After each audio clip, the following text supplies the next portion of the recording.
Durante transmissão ao vivo do deputado Tenente Coronel Zuco, o deputado Giovanni Cherini, presidente do PL no Rio Grande do Sul, e o deputado estadual Gustavo Vitorino analisaram as ferramentas e mecanismos que a direita brasileira pode utilizar para enfrentar o sistema que vem promovendo a censura e a perseguição contra opositores do governo Lula.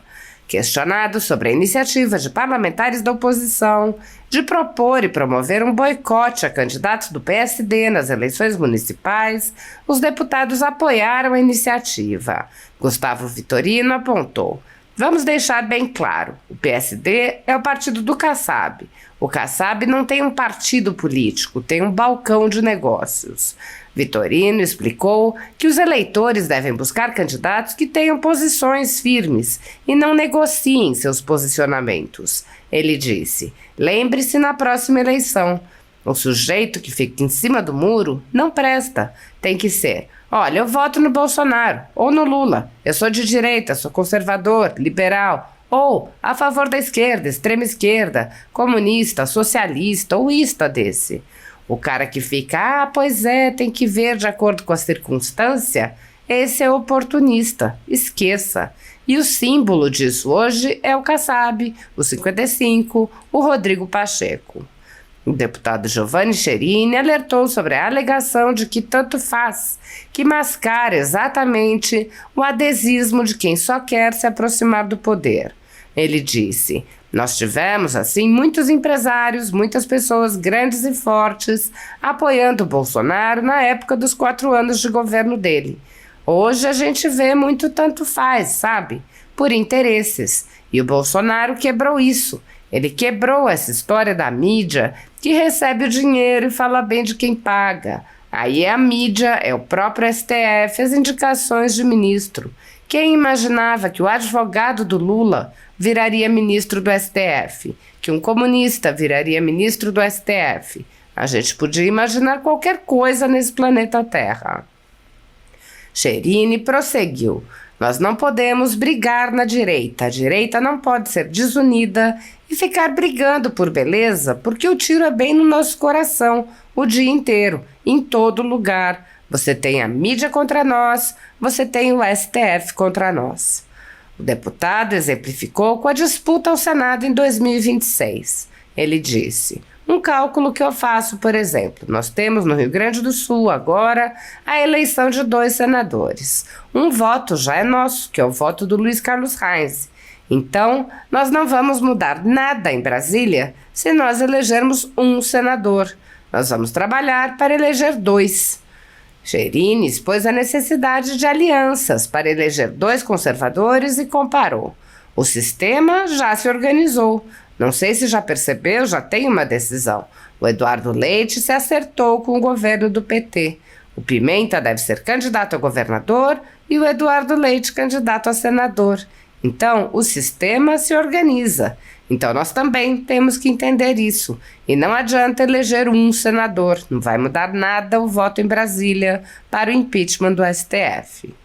A assessora Jéssica Seferin, então, questionou os deputados sobre a iniciativa de parlamentares americanos para impor sanções a ministros do Supremo Tribunal Federal, como impedimento de entrada nos Estados Unidos ou deportação. Ela disse: "A censura no Brasil chegou a um ponto em que o mundo inteiro está acompanhando. Não tem mais como esconder o que está acontecendo aqui." Giovanni Cherini lembrou as tentativas de aprovar o PL da censura e os esforços da direita para impedir a aprovação dessa lei.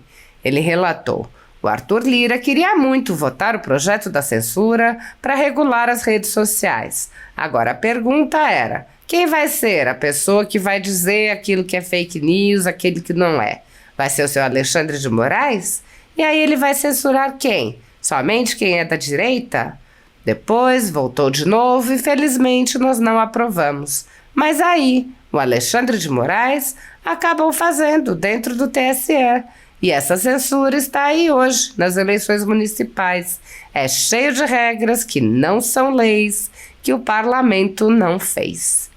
O deputado elogiou as ações dos parlamentares americanos e de Elon Musk, dizendo: são ações que vão quebrar um pouco esse sistema. Nós precisamos quebrar o sistema e algum fato tem que ocorrer. É a quantidade de ação nossa que vai gerar qualidade. Eu não tenho dúvida de que se eles ficarem sem passaporte para ir para os Estados Unidos, já é um cortezinho importante que eles vão ter na vida deles. O deputado Gustavo Vitorino ironizou os setores da velha imprensa que finge surpresa com a reação internacional. Ele disse: essa gente ninguém mais leva a sério. Aliás, a Globo News caiu para 3º lugar em audiência e está caindo para 4º. Ninguém mais leva a sério. Virou uma agência de propaganda do governo. Então, comentaristas patéticos dizendo bobagem o dia inteiro. Então, as pessoas estão se mostrando surpresas, mas esse mecanismo já existe no governo dos Estados Unidos. São várias autoridades de vários países que tiveram seus vistos cassados. Muita gente é proibida de entrar nos Estados Unidos. Vitorino lembrou que as sanções propostas não visam exclusivamente o ministro Alexandre de Moraes, e sim autoridades estrangeiras que violam direitos fundamentais. Ele disse: tem várias autoridades de países da Ásia, da África, que não podem entrar nos Estados Unidos, que são pessoas que atentam contra as liberdades. Então, o que os parlamentares estão pedindo não é apenas o Alexandre de Moraes. Pode se estender para outras autoridades brasileiras e não apenas, olhem bem, não apenas da Suprema Corte. Tem mais gente que pode ter visto cassado. Então, essa atitude não é nenhuma novidade para os americanos. Eles têm, desde que bem fundamentado, eles têm o direito de cassar o visto e proibir a entrada de muita gente lá. Eu acho que se isso avançar, se os americanos levarem isso a sério, muita gente aqui vai perder o visto. Gustavo Vitorino ponderou que será mais fácil obter essas sanções caso Donald Trump seja eleito e disse: então, é hora da gente ter ações, atitudes, contar com ações e atitudes de outras pessoas, de outros países, mas é preciso sempre denunciar. Não dá para a gente se calar. Há mais de 10 anos, a Folha Política atua noticiando fatos, discursos, argumentos e denúncias que são obliteradas pela velha imprensa. Nosso veículo de imprensa dá voz às vozes conservadoras, ao anticomunismo, à defesa dos direitos fundamentais e da liberdade de expressão e de imprensa, além de trazer ao público os vídeos dos pronunciamentos de autoridades para que o público possa formar sua própria opinião sobre o que foi dito e não precise depender de relatos de terceiros. Quem controla a informação, controla em última instância a realidade.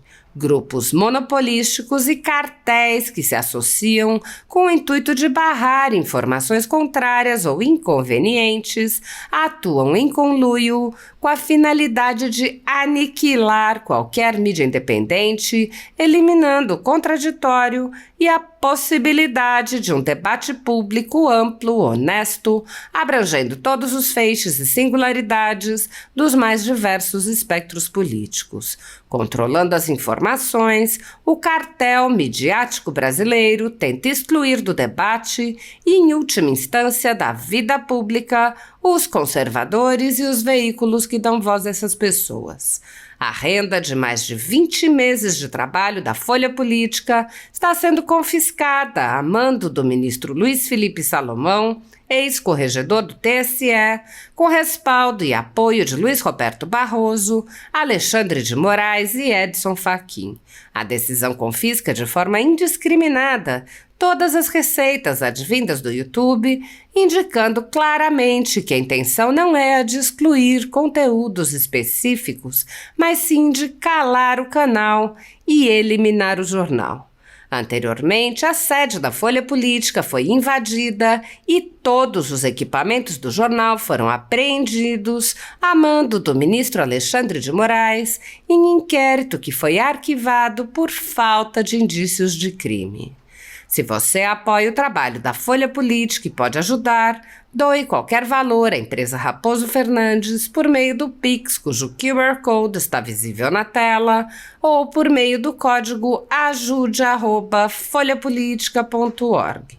Se preferir transferência ou depósito, a conta da empresa Raposo Fernandes está disponível na descrição deste vídeo e no comentário fixado no topo. Há mais de 10 anos, a Folha Política vem mostrando a realidade da política brasileira e quebrando barreiras do monopólio da informação. Com a sua ajuda, poderá se manter firme e continuar a exercer o seu trabalho. Pix ajude@folhapolitica.org. Assista!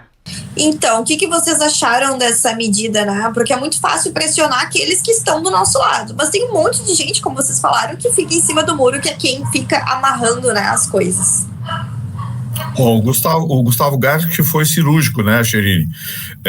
Vamos deixar bem claro, o PSD é o partido do Kassab, e o Kassab não tem um partido político, ele tem um balcão de negócios. Como eu falei aqui no início da live, o tal do centro, o que é de centro, o que não gosta de esse, não gosta daquele, gosta desse, não gosta daquele, esse é um pilantra.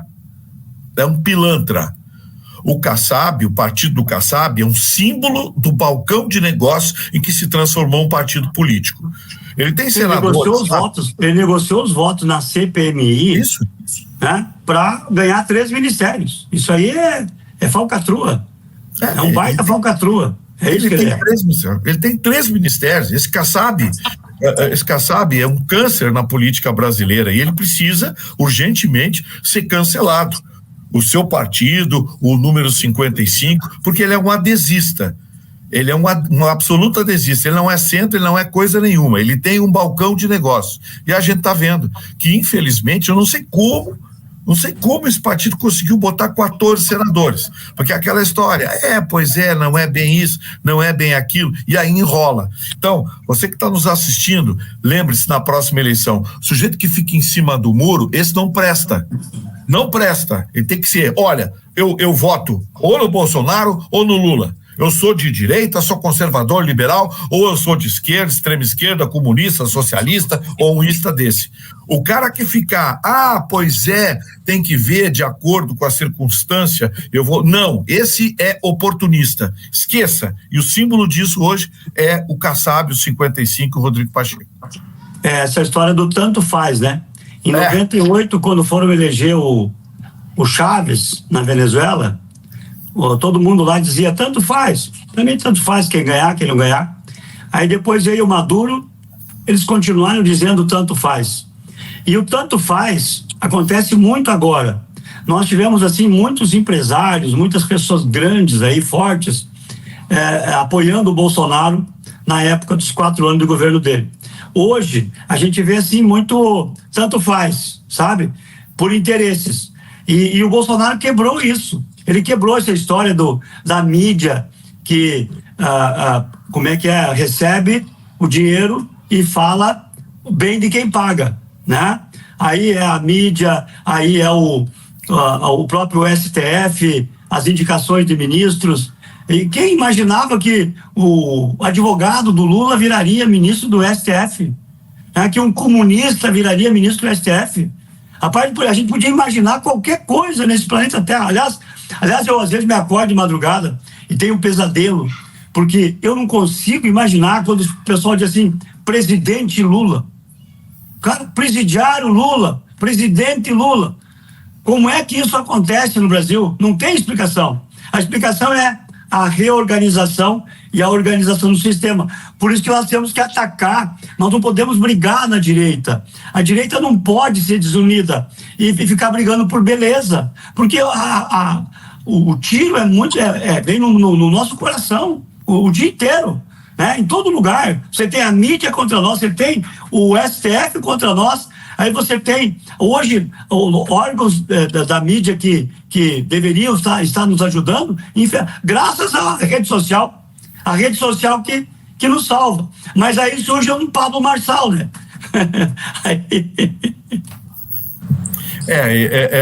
Esse é o problema, né, Sherini? A gente, como eu disse no início, virou moda agora ser de direita no Brasil. É bacana, é charmoso.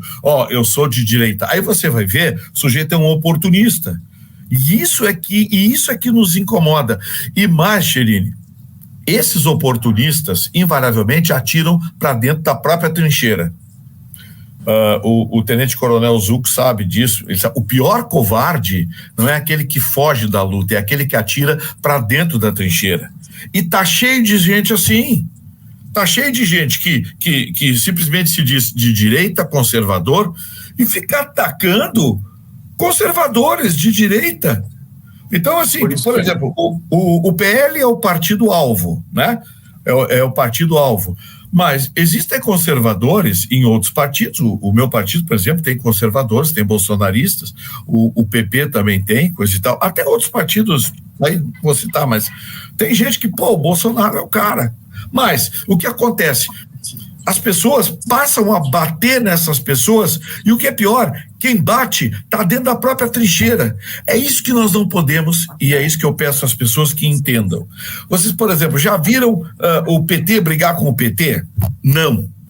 Eles têm divergência, mas eles se fecham numa sala, se matam e saem dali todo mundo rindo, abraçando, como se fossem os melhores amigos do mundo.